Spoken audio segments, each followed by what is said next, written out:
Hello प्रिय छात्रों, कैसे हो। मुझे बहुत खुशी हो रही है कि मैं आप लोगों से अप्रत्यक्ष रूप से जुड़ पा रहा हूं। मैं जल्दी ही कोशिश करूंगा यूट्यूब चैनल के माध्यम से या फिर अन्य माध्यमों से आप लोगों से ऑनलाइन भी जुड़ूं और लगातार आपसे सीधे सीधे बात करूं। लेकिन कुछ ऐसे डेवलपमेंट लगातार होते गए हैं कोविड की वजह से, जिसकी वजह से आप लोगों की पढ़ाई का बहुत नुकसान हुआ। लेकिन मैं आप लोगों को बहुत बहुत बधाई देना चाहूँगा कि आप लोगों ने कोविड की लड़ाई के बाद भी, तमाम सारे झंझावातों के बाद भी अपनी पढ़ाई जारी रखी। आप सब लोग बहुत बधाई के पात्र हैं, या इवन कहा जाए कि आप लोग ने इस कोविड की लड़ाई में अपनी तैयारी कंटिन्यू रखी। यही अपने आप में बहुत बड़ी बात है, क्योंकि कोविड की इतनी लंबी लड़ाई में मैंने देखा तमाम सारे लोगों ने तो तैयारी से अपना किनारा कर लिया, या फिर ये मान लिया कि शायद उनकी मंजिल कहीं और है। कोविड ने उनको इतना ज़्यादा अंदर से तोड़ दिया। लेकिन आप में से 99.99% लोगों ने ऐसा नहीं किया है और सब लोग अभी तक तैयारी में लगे हुए हैं। मैं आप लोगों के हौसले को सलाम करता हूं और सभी गुरुजनों की ओर से आप लोगों को फिर से बधाई देता हूं। ऑफलाइन क्लास स्टडी का आप लोगों का बहुत नुकसान हुआ है। अगर अभी कोविड नहीं होता तो संभवतः हम लोग किसी और मुकाम पर होते। हमारे हाथ में सिलेक्शंस इससे ज़्यादा होते जितने आज की तारीख में हमारे पास हैं। पिछले 1.5 साल से हम लगातार बैच नहीं चालू कर पा रहे हैं। बैच चालू करते हैं तो महीने 2 महीने क्लास करने के बाद फिर हम वहीं पहुंच जाते हैं। हमारे पास अब पढ़ाने वाले शिक्षकों की एक अच्छी टीम तैयार हो चुकी है, जो लोग सिलेक्शन ले चुके हैं और अभी ज्वाइनिंग के इंतज़ार में हैं, या फिर ऐसे लोग जो सिलेक्शन से एक स्टेज तक नीचे हैं, लगातार इंटरव्यू मेंस दे रहे हैं। वो लोग भी हमारे लिए एक अच्छे अनुभवी शिक्षक के रूप में हम उनको देख सकते हैं। तो इस तरह से हमारे पास पढ़ाने वाली टीम की कमी नहीं है, और वो सब पढ़ाने वाले आपके बीच के ही हैं, और उसमें से काफ़ी अच्छा लोग पढ़ा भी रहे हैं। तो अभी तक जो हम लोगों ने एक रास्ता बनाया है, वो रास्ता हमें जहाँ तक लगता है कि काफ़ी हद तक सही है। उसी सही रास्ते पर चल के हम लोग मंजिल को प्राप्त कर रहे हैं। पिछले 2016 से जब से हम लोगों ने क्लासेज आरंभ की, तब से सैकड़ों सिलेक्शंस हुए हैं। वो चाहे पीसेस के हों, चाहे वो लोअर पीसेस के हों, चाहे वो अन्य किसी विभाग के हों, पुलिस विभाग के हों, टीजीटी पीजीटी हों, या फिर हायर एजुकेशन में नेट जेआरएफ हों, या फिर बेसिक एजुकेशन में। कहीं न कहीं आपके गुरुजनों की, आपकी टीम की उसमें प्रत्यक्ष अप्रत्यक्ष रूप से भूमिका रही है। और ऐसे सभी जो छात्र सिलेक्शन ले चुके हैं, कहीं न कहीं उन सबको मेरी बहुत सारी शुभकामनाएं। भविष्य में आप लोग अपने कुछ न्यूनतम सिद्धांत बना के ही अपने कार्यक्षेत्र में उतरें, तभी ये नैया आपकी पार लगेगी। और आप आगे बढ़ने का रास्ता कभी मत बंद करें। ये मत सोचें कि आपको जो मिल गया वो उतना पर्याप्त है। पर्याप्त कभी कुछ भी नहीं होता है। जितना आपको, आपके अंदर ऊर्जा है, जितना आपके पास समय है, वो सब चीज़ें आप और बेहतर करने में हमेशा इन्वॉल्व करिए, तभी आपका आगे का रास्ता आपका खुलता जाएगा। और रास्ते इतने हैं आपके पास, मंजिलें इतनी सारी आपके पास हैं कि आपके पास समय और ऊर्जा कम पड़ जाए उसके सामने। आप सब लोग असीम ऊर्जावान हैं, असीम क्षमतावान हैं। मुझे पूरा भरोसा है कि आप सब लोग अपनी ज़िंदगी में ऐसा मुकाम प्राप्त ज़रूर कर लेंगे जिस मुकाम के बारे में आप लोगों ने सोचा होगा, या आपके माता पिता ने जिस मुकाम के बारे में आपको सपने दिखाए होंगे। आज जो बातचीत करने का प्रसंग आप लोगों का है, आप लोगों के साथ है, वो बहुत ही महत्वपूर्ण है। मैं as a ADM finance Ambedkar Nagar यहाँ का जनपद का पीईटी, जो पीईटी की परीक्षा है, उसका नोडल बनाया गया हूँ। तो मुझे इसमें इस एग्ज़ाम के बारे में कुछ बारीकियाँ हैं जो आप लोगों से चर्चा करने, उसके बाद फिर मैं आप लोगों को अन्य चीज़ें बताता हूँ। मैं सबसे पहले आप लोगों को बताना चाहूँगा कि अगर आप लोग पीसेस की तैयारी कर रहे हैं, आईएएस की तैयारी कर रहे हैं और जीएस सीसैट दोनों चीज़ें प्रीलिम्स के लिए पढ़ रहे हैं, तो पीटी की परीक्षा आपके लिए बाएं हाथ के खेल के बराबर है। बस आपको इसको थोड़ा सा सिंसियरली और सीरियसली लेने की ज़रूरत है। अभी से लेके एग्ज़ाम हॉल में गोला काला करने तक आप बहुत कैजुअल इसको मत लीजिए, क्योंकि मैं आपको बता दूं कि आप लोगों को सबको मैंने पीसेस और आईएएस से नीचे का कभी सपना देखने को मैंने नहीं सिखाया। लेकिन इधर भी जो कोरोना के डेवलपमेंट्स हुए हैं, इसमें जो लोग अभी तक सफल नहीं हुए छात्र हैं, भले ही हम कोविड के नाम वो 2 वर्ष डिवोट कर दें कि भाई कोविड की वजह से हमारा 2 साल इधर नुकसान हुआ है, लेकिन ओवरऑल तैयारी का अगर हम जोड़ेंगे तो 2 साल पहले से अगर हम तैयारी कर रहे हैं, 2 साल कोविड ले गया, तो हम 4 साल तैयारी में अभी तक यूज कर चुके हैं, कंज्यूम कर चुके हैं, वो जोड़ेंगे। तो इसलिए जो बच्चे 3 साल, 4 साल, 5 साल तैयारी करते हुए हो गए हैं, मैं अनुरोध करूंगा सब लोगों से, पीटी का फार्म आप लोगों ने भरा ही, लगभग सब लोगों ने, जहां तक मेरे पास जानकारी, सब लोगों ने भरा है। और अभी तुरंत आपका पीसीएस आईएएस का एग्ज़ाम है नहीं, आपका अक्टूबर में एग्ज़ाम है। और उसी से जुड़ के ये चीज़ की जो भी सिलेबस पीसीएस का है, सीसैट और जीएस मिला के लगभग वही चीज़ें हैं, कुछ थोड़ा बहुत है अतिरिक्त, उसे आपको कवर कर लेने की बात है। तो आपका पीसीएस का एग्ज़ाम जब आएगा तब आप उसे उसके पहले से हम आपको खुद ही गाइड करेंगे, आप लोग गंभीरता से लग जाएं। लेकिन आज 2 अगस्त है, 2 अगस्त के बाद फिर आप लोगों को अभी 20 अगस्त को ये पीईटी का एग्ज़ाम देना है। तो आप अभी से पीईटी के एग्ज़ाम में इस लेवल तक तैयारी करके जुड़ जाइए कि जो 21-22 लाख बच्चों ने भरा है उसमें आपकी रैंक 10,000 से ऊपर नहीं होनी चाहिए, आपकी रैंक 10,000 से अंदर ही होनी चाहिए किसी भी तरह से। और इसमें भी ऐसे ऐसे पद हैं जिसमें रह के आप अपने सपनों को पूरा कर सकते हैं। इसमें वैसे तो समूह गा की भर्ती इसको कहा जा रहा है, लेकिन इस समूह गा में भी तमाम सारे ऐसे पद हैं जहाँ पर रह के आप सेवाएं दे सकते हैं अपनी, और एक नौकरी मिलने के बाद फिर आप पीसीएस की तैयारी जारी रख सकते हैं। जैसा कि आप लोग कई बार सुनते होंगे कि कोई सिपाही था बच्चा या फिर बेसिक में टीचर था, उसके बाद फिर उसने पीसीएस की आईएएस की परीक्षा में बहुत अच्छी रैंक प्राप्त की।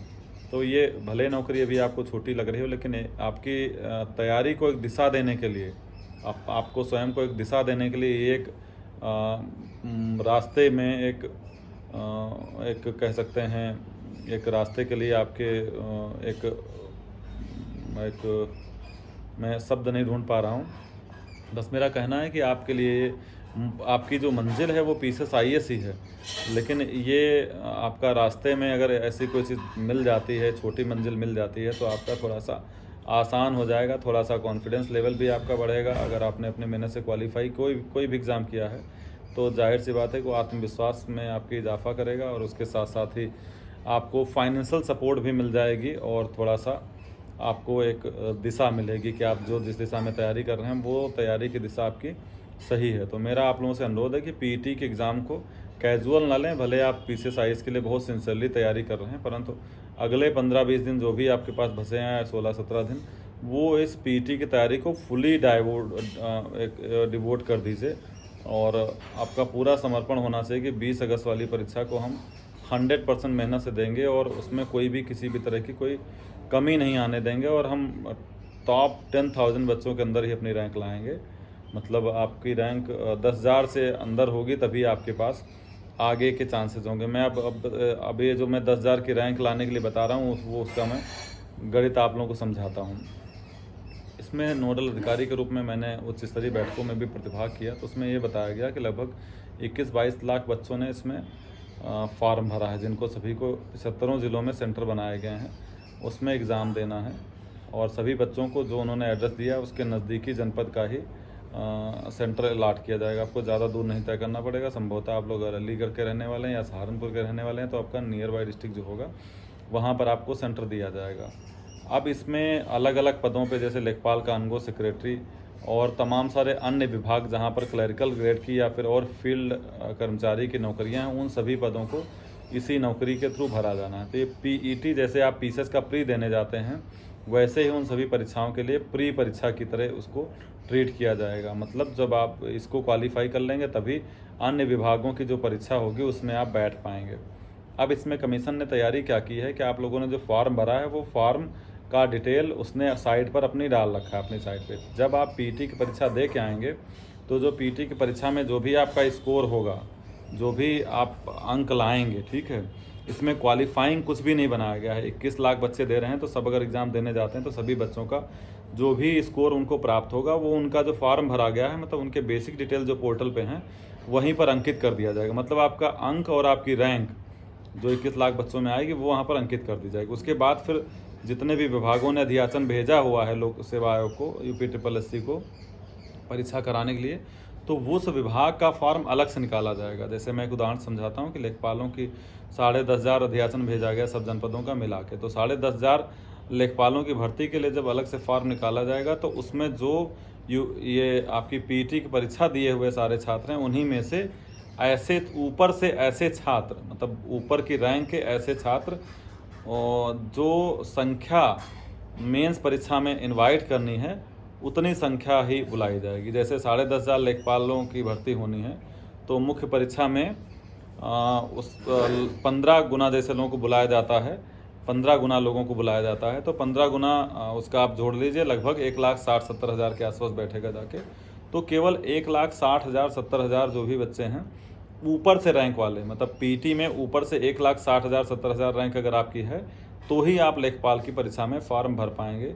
अगर मान लीजिए आपकी रैंक 2 लाख से ऊपर है तो फिर आप नहीं भर पाएंगे। इसी तरह से मान लीजिए किसी पद में किसी के केवल 2,000 पद हैं तो 2,000 पदों के सापेक्ष 15 दूनी 30,000, 15 गुना या 18 गुना बुलाएंगे। तो अगर 15 गुना बुलाते हैं तो 2,000 की भर्ती, 2,000 किसी विभाग के पद खाली हैं तो 2,000 की भर्ती के सापेक्ष उसमें 30,000 बच्चों को ही बुलाया जाएगा। तो अगर आपकी रैंक 30,000 होगी तभी आप उसमें अप्लाई कर पाएंगे, नहीं तो आप अप्लाई कर ही नहीं पाएंगे। उसमें जब एप्लीकेशन मतलब जब फॉर्म निकाला जाएगा उस 2,000 की भर्ती के लिए, तब उसी में साथ में मेंशन होगा कि केवल इसमें 30,000 रैंक जिनकी है यूपीटी में वही लोग भरें। तो मैं ये इसलिए समझा रहा हूँ कि आपकी रैंक का इसमें बहुत महत्व है। ये मत सोचिएगा कि नहीं, इसमें अगर हम कट ऑफ कोई 33% मान के रखे हों या आप 50% मान के रखे हों, वो नहीं इसमें है। इसमें कट ऑफ का मतलब आप मान के चलिए कि आपको टॉप 10,000 में रैंक लानी है। अब ये टॉप 10,000 में रैंक आएगी कैसे? मेरा गणित पूरा सब लोगों को समझ में आ गया होगा मैं क्यों कह रहा हूँ रैंक अच्छी लाने के लिए। क्योंकि अगर आपकी रैंक मान लीजिए 10,000 से ज़्यादा आती है तो तमाम सारे विभाग ऐसे हैं जिसमें 100 200 पद ही निकलने हैं, तब तो आप फिर फॉर्म ही नहीं भर पाएंगे उसका, ठीक है, फिर बाहर हो जाएंगे। लेकिन अगर आपकी रैंक 10,000 के अंदर है और 10,500 लेखपालों की भर्ती होनी है तो आप मान के चलें जब लेखपाल की मुख्य परीक्षा होगी तब आपकी रैंक जो पहले से 10,000 है और केवल 10,500 तो उसमें पोस्ट ही हैं, तो आप अपने सिलेक्शन के चांस 100% मान के चलेंगे। फ़ाइट इसमें इतनी ही है कि जो PCSIs देने वाले छात्र हैं उनसे आपकी फ़ाइट है, थोड़ा SSC बैंकिंग वाले हैं जो उनसे फ़ाइट है, लेकिन आप किसी से कम नहीं, आप बहुत आराम से इसको कर सकते हैं। और एक नौकरी इसके PET के थ्रू ले लीजिए। ये नौकरी आपको बता रहा हूँ कि अभी आपका एग्ज़ाम 20 अगस्त को होगा, उसके बाद फिर सितंबर में रिजल्ट आ जाएगा, सितंबर अक्टूबर के बीच में ही आपको फॉर्म निकल जाएगा मुख्य परीक्षा यानी लेखपाल या अन्य विभागों की परीक्षा के लिए, और उसके तुरंत बाद फिर आप उसका फॉर्म भरेंगे और अक्टूबर नवंबर में उसका एग्ज़ाम होगा, यानी दिसंबर तक आपका ज्वाइनिंग लेटर आपके हाथ में होगा। इसलिए इस एग्ज़ाम को बिल्कुल कैजुअल मत लीजिए। आप सभी लोग मध्यम वर्गीय परिवारों से हैं, आपके परिवार में एक नौकरी की अदद ज़रूरत है इस समय, क्योंकि बहुत लंबा समय कोविड ने खा लिया है हमारा ऑलरेडी। तो एक नौकरी हो जाए उसके बाद फिर हम PCS की तैयारी कंटिन्यू करते रहेंगे। तो इसको ये सोच के कि हम PCS के ही प्रति पूरी तरह डिवोटेड हैं इसलिए हम इसको नहीं करेंगे, ऐसी कोई धारणा नहीं बनाएगा। और मेरे अनुरोध और निर्देशों का अच्छे से आप लोग पालन करेंगे। अगर आपने PET का भरा है फॉर्म तो पूरी 15-20 दिन की जो समय बचा हुआ है बची हुई है उसमें पूरी मेहनत से तैयारी करके इसको एग्ज़ाम को देने जाएंगे। अब इसमें जो मैंने बताया कि PET के फॉर्म भरा हुआ है आपने, सिलेबस आप पूरा उसका निकाल लीजिए, अपनी टेबल पे चिपका लीजिए। इसमें लगभग वही चीज़ें हैं जो आपकी GS और CSAT मिला के सारी चीज़ें हैं। फिर भी आपको, चूँकि इसमें प्रश्न बहुत ज़्यादा कठिन स्तर के नहीं रहेंगे पर ट्रिकी स्तर के ज़रूर होंगे, तो उसके लिए जो भी आपको पुनरावलोकन आपने दोहराया उसमें जो आसान क्वेश्चन है 1 लाइनर उनको जल्दी GS में दोहरा डालिए। इसमें थोड़ा सा पोर्शन राष्ट्रीय आंदोलन के नाम से जुड़ गया, यानी मॉडर्न इंडिया को थोड़ा सा आप और डीप में और डिटेल में जाके इसे अच्छे से पढ़ेंगे। उसके अलावा हिस्ट्री, ज्योग्राफी, पॉलिटी, इकोनॉमी सब जो GS वाला है वो सारी चीज़ें हैं। और CSAT वाले पोर्शन में हिंदी, इंग्लिश और रीजनिंग, मैथ्स ये सारी चीज़ें हैं। स्टैट्स भी थोड़ा सा उसमें जुड़ा हुआ है। तो जिन लोगों का साइंस बैकग्राउंड है वो थोड़ा सा मैथ, रीजनिंग, स्टैट्स इनमें सब में कंफर्टेबल फील करते हैं, लेकिन आपको उसकी प्रैक्टिस बहुत अच्छी तरह से दोबारा से करने की ज़रूरत है। उसमें क्या है कि आपका गलत होने के चांसेस थोड़े से कम रहेंगे। तो अभी से आप लोग GS के जो पोर्शन है उसको पढ़ने के साथ साथ आप जो स्टैट्स और मैथ्स, रीजनिंग वाला पार्ट है उसकी भी ज़बरदस्त प्रैक्टिस करिए। 16-18 घंटे पढ़ लीजिए अगले 16-18 दिन तक, तो आपका वो एग्ज़ाम अच्छी रैंक के साथ क्वालिफाई हो जाएगा। किसी भी तरह से किसी भी हद तक जाके आपको ये रैंक 10,000 के अंदर ही लानी है, ठीक है। इसमें निगेटिव मार्किंग भी है, लेकिन निगेटिव मार्किंग जो अभी तक मुझे पता है 1/4 है। 1/4 निगेटिव मार्किंग बहुत ज़्यादा मायने नहीं रखते, इसलिए क्वेश्चन छोड़ने वाली नीति पर हम लोग काम नहीं करेंगे, परंतु सावधानी एग्ज़ाम हॉल में बहुत ज़्यादा रखेंगे। किसी भी कीमत पर कोई भी प्रश्न गलत नहीं होने देंगे। अब मैं इसके बाद इसी से जोड़ के थोड़ा सा चर्चा कर लूँ। जैसे 20 अगस्त को आपकी तैयारी ये हो जाता है एग्ज़ाम, आप फिर आगे भी PCS और इसकी PET मिला के तैयारी को कंटिन्यू रखेंगे, क्योंकि उसके तुरंत बाद फिर से PET का मेंस अक्टूबर-नवंबर में होना है। तो आपकी तैयारी, चूँकि इसमें सिलेबस को बहुत बारीकी से अगर आप देखेंगे तो सिलेबस सारा GS CSAT का ही है, लेकिन सीसैट में हम लोग मेहनत हमेशा पीसेस में कम करते हैं क्योंकि वो केवल क्वालिफाइंग होता है। लेकिन यहाँ पर सीसैट का जो पोर्शन है मैथ, रीजनिंग, इंग्लिश, हिंदी वाला, उसका स्कोर जुड़ेगा। वो क्वालिफाइंग केवल नहीं है, वो स्कोर आपका जीएस के साथ मिला के, यानी हिस्ट्री, ज्योग्राफी, पॉलिटी, इकोनॉमी के साथ मिला के जुड़ के ही आएगा। उसी के आधार पर आपकी रैंक तैयार की जाएगी। इसलिए सीसैट वाले पोर्शन की भी प्रैक्टिस बहुत तगड़े से आप लोगों को करनी है, तभी ओवरऑल रैंक आपकी अच्छी आ पाएगी। और उसके बाद फिर मेंस की परीक्षा की तैयारी थोड़ा डीप में जाके करना शुरू करेंगे तो पीसेस का आप अपने आप ही सिलेबस उसके साथ रिवाइज होता चलेगा, तैयार। या 20 तारीख के बाद फिर हम स्ट्रेटजी इसकी 21 तारीख को अलग से चर्चा कर लेंगे।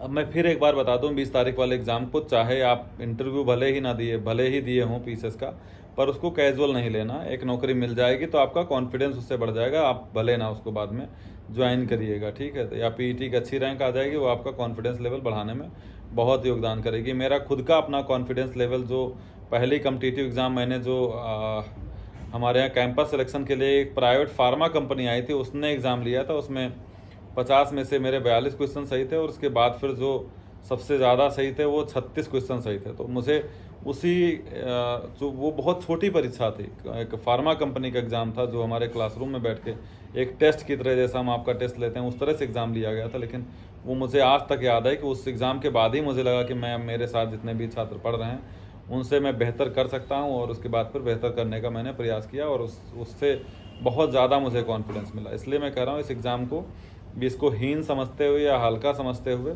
इसको इग्नोर नहीं करना है। पूरी मेहनत से, पूरी तैयारी से इस एग्ज़ाम को देना है। और मुझे पूरा भरोसा है, अगर मेरे पूरे छात्र सहारनपुर, अलीगढ़ मिला के लगभग मेरे पास इस समय 700 से 800 सिंसियर छात्र हैं, अगर सब लोगों ने दिया तो करीब 30 से 40 हज़ार भर्ती इसमें आने वाली है। तो मेरे 700-800 पूरे के पूरे बच्चे इसमें सेलेक्ट हो सकते हैं, सब इतनी क्षमता रखते हैं। इसलिए आप सब लोगों से अनुरोध है कि पूरा तैयारी से फिर से लग जाइए। टेस्ट लगातार ग्रुप में डाले जा रहे हैं, उनको आप गंभीरता से दीजिए। उसके अलावा खुद भी मैथ, रीजनिंग हो, चाहे जीएस हो, चाहे करंट अफेयर्स हो, उनकी जो भी मार्केट में टेस्ट सीरीज उपलब्ध हो, उठा के उनको रात दिन उनको सॉल्व करके ख़त्म करिए। लेकिन उसके साथ साथ जो सिलेबस है, चाहे वो ल्यूसेंट से जल्दी जल्दी दोहरा डालिए या फिर किसी और किताब से, वो जल्दी जल्दी उसको रिवाइज़ करके उसको ख़त्म कर लीजिए। तो मुझे इतनी सारी चीज़ें आप लोगों को बतानी थी, और मैं फिर से मैं प्रफुल्लित हूँ इस चीज़ को लेकर कि मैं आप लोगों तक अपनी बात पहुँचा पा रहा हूँ, या फिर ये बहुत बेहतरीन माध्यम है जिसके थ्रू मैं आप लोगों तक अपनी बात पहुँचा पा रहा हूँ। मैं समय समय पर इसी तरह से आप लोगों तक अपनी बात पहुँचाता रहूँगा। लास्ट में मैं जो पहले हमेशा आप लोगों से कहता था कि तुम कर सकते हो तो तुम कर सकते हो। ये मेरा अपना अटूट अखंड विश्वास है कि आप लोगों में से हर बच्चा जिसने अपना ठान लिया है कि वो मेहनत करके अपने दम पे अपने पैरों पर खड़ा होगा, अपने माता पिता का नाम रोशन करेगा, ईश्वर को साक्षी मान के अपने समाज में अपना स्थान बनाएगा, वो ज़रूर कर ले जाएगा। अभी भी सीरियसली मेहनत करने वाले छात्रों की बहुत कमी है, और इधर कोविड के दौर की वजह से इलाहाबाद, दिल्ली, सब जगह सारे छात्र सब भाग के घर गए हुए हैं, अभी तक धीरे धीरे वापसी कर रहे हैं। तो आपके लिए गोल्डन चांस है, किसी में आप पूरी जान लगा दीजिए। आप बड़े सेंटर्स पर जो बच्चे हैं उनसे आप बेहतर करने की क्षमता बहुत ज़्यादा रखते हैं। किसी को किसी तरह कोई समस्या हो तो मुझे व्हाट्सएप पे मैसेज या कॉल के थ्रू अपनी बात बता सकता है। धन्यवाद।